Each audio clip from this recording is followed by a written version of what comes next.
All right, so we are working on place behavior with Cole. We're trying to add some distractions. We're actually building up to what we call the front door manners.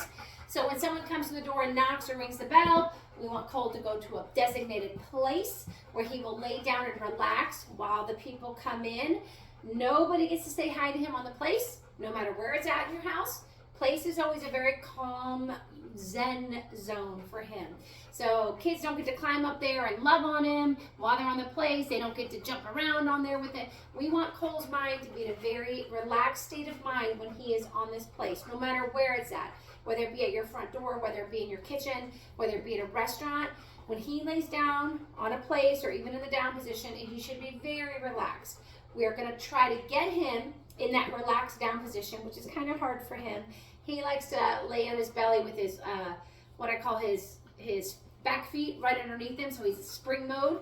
We want him to try to shift his hips to one side and really relax his body. So if you ever see me giving him a treat and pulling it back towards his belly, I'm trying to get him to shift his weight into that relaxed position. I'm not going to make it a big deal right now. It's just every time I go to reinforce him, I am going to kind of shift it over there. So when I came in just a second ago to try to get him in place, he was very hesitant about getting up there. I just want to go over a few things, whether it's different because it's in here, whether the place is now against a wall, maybe you moved your furniture around. There are times where your dogs understand what place is, but remember, every time you change that picture on them, they're going to question the rules and not know what you want of them. So you have to be very clear. Good boy, Cole.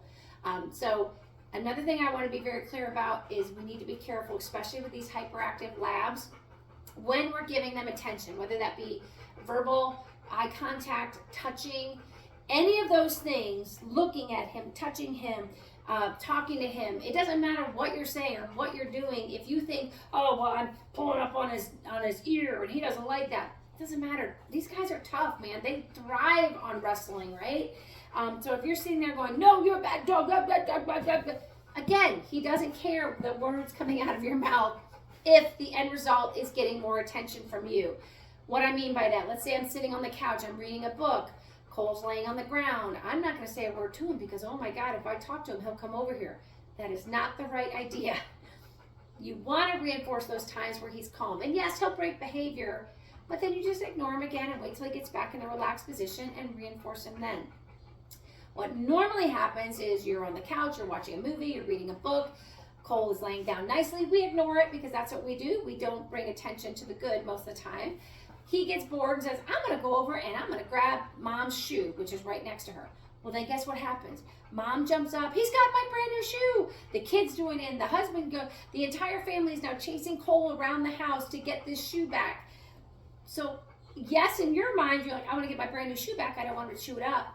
But in Cole's mind, I was laying over there and everybody just ignored me. I went up and grabbed that shoe and look, the whole family's playing the chasing game. So anytime there is something happening, I want you to really take a step back and think to yourself, what is Cole thinking right now? And remember, he's like a 2-year-old, right? And dogs generally don't get much older than, a 5-year-old in their lifetime. So it's never going to be like dealing with a 27-year-old or a 50-year-old person. Maybe by the time they're, senior citizens, they're just a little bit more tired to do the bad behaviors. But generally speaking, they are always in it for themselves. What are they doing? What are they getting? So I'm laying over there doing nothing and I'm getting nothing. I come over and grab a shoe and look at all the attention I got. That's how they live their life. So what we want to do is take those opportunities to reinforce Cole when he is doing something that is nothing, that is not too annoying, right? That's calm. That being said, doorbell or the front door, lanai, whatever you want to call it, tends to be a very high energy place. We want to make sure now Cole says, okay, the new rule is, Cole, and we're going to show him how to do it, is this front door area is going to be a calm place. And that's why it's really important that nobody gives him attention when he's on the place, because we want to keep him calm. You're going to go up there, aren't you? Anyway, so when I came out here earlier, he did not want to go up on the place. I'm going to see if he'll do it again. Good. Place. Of course, now he's doing it. Just remember, the attention is when he's on the place. If I'm sitting here talking, I'm going to see if he does it, which he's not because he's being such a good boy. But let's say I was talking to you or I was talking to a neighbor and he got off the place. I don't want to talk to him. This is what your leash is for. You're going to have your leash on for quite a bit when you practice. I suggest even having a hook with an extra slip leash right by your front door, so that if someone does come to the door, you don't have to go, that you maybe didn't expect, you don't have to look around the house, go find the leash. You just bring him over to his place and put the leash on right here while he's here, and then you can control what happens after that. If you can't stop him from getting off the place or stop him from jumping on people when they come through the front door, then you're gonna have a really hard time changing his behavior, because it's always easier to get success by stopping the bad behavior, but also training the new behavior. Okay, good boy. Okay, so we're gonna use the 3 parts of communication like everything else. What do I want him to do? Cole, place. Yeah, good boy.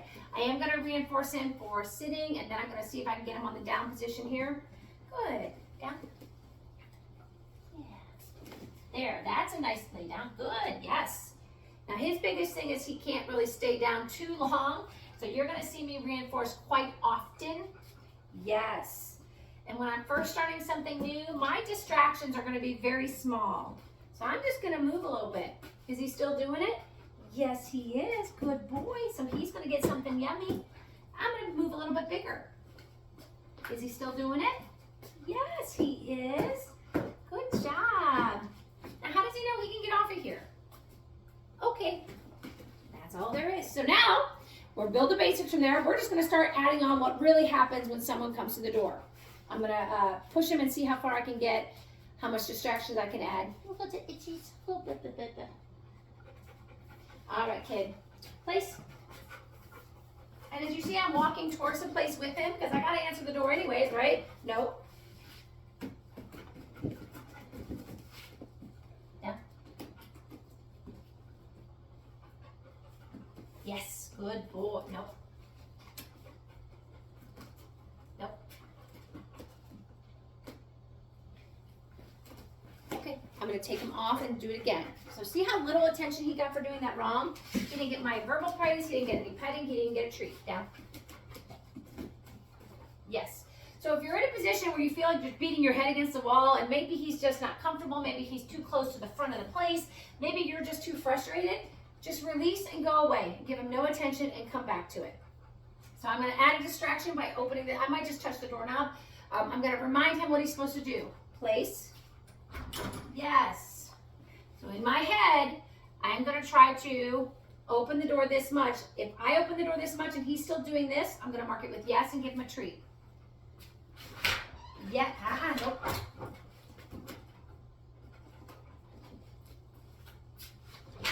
Yes.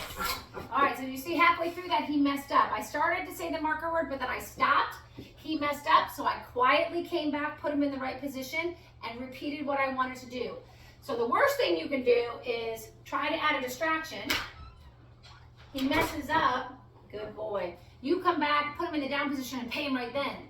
You are not reinforcing. As your session goes on, your goal is going to change. So it might just be like, hey, I want my dog to get up here. Now I want my dog to stay here while I open this door. Now I want my dog to stay here while I open the door and talk to the neighbor. Now I want my dog to stay here while I open the door, talk to the neighbor, take one step out, come back in. So your marker word is going to change where you use it depending on if he is successful at the goal you have put in your head. So just so you know where I'm at, I'm going to open the door 1 inch. Nope.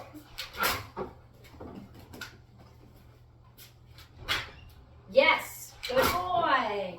So again, he messed up, so I put him back in position and repeated my goal. My next goal is to say hi, neighbor.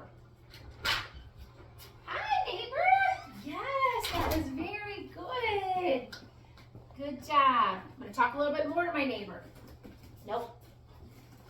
You are always looking at the corner of your eye. Because the minute he breaks behavior, you want to mark that with no and get him back in that right position. Hi, neighbor. How are you? It was so nice to see you. Bye. Yes, darling. That was excellent. Good job. How does he know he can come off of there? Okay. Good. All right. So one more thing. I know this is getting long, but I just want you to understand.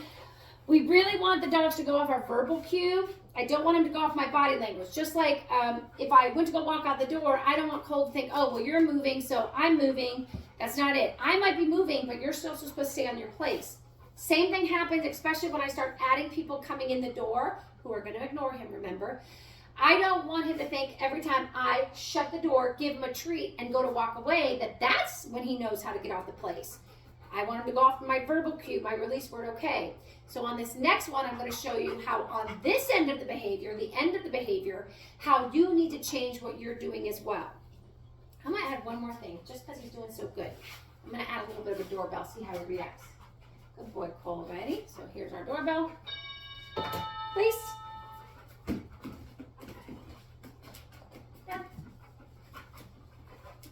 See how he gets a little close to the front of the place and then he feels like he can't lay down, but I'm really going to ask him to push through that a little bit. There you go. He can adjust his own body. He's a big boy. Good place. Hey neighbor, how are you? Oh, thanks for coming. See you later. Good. So everything was good there, but this is when I want you to make sure you're changing things up. I'm not going to always give him a treat and walk away and have him come with me. I'm going to do something a little different. Each time, I'm going to change what it looks like I'm doing because, again, I do not want him to go off my body language. I want him to go off my release word. Okay, good job. All right, guys, so that is front door manners. So he's doing really good. So just remember, watch these videos. Try. I know it's a lot of information, and we're going to go over it when he goes home, but at least you've heard it once so that when I talk to you about it at home, it's not new information, okay? And you can always go back to these videos. You'll have access to them all the time. So if you're doing really good for a couple months and then Cole's like, I don't even know what you're talking about. I've never been on the place before in my life. You can go back. You can go back to these videos and kind of start over again, and it'll go much quicker. Good job.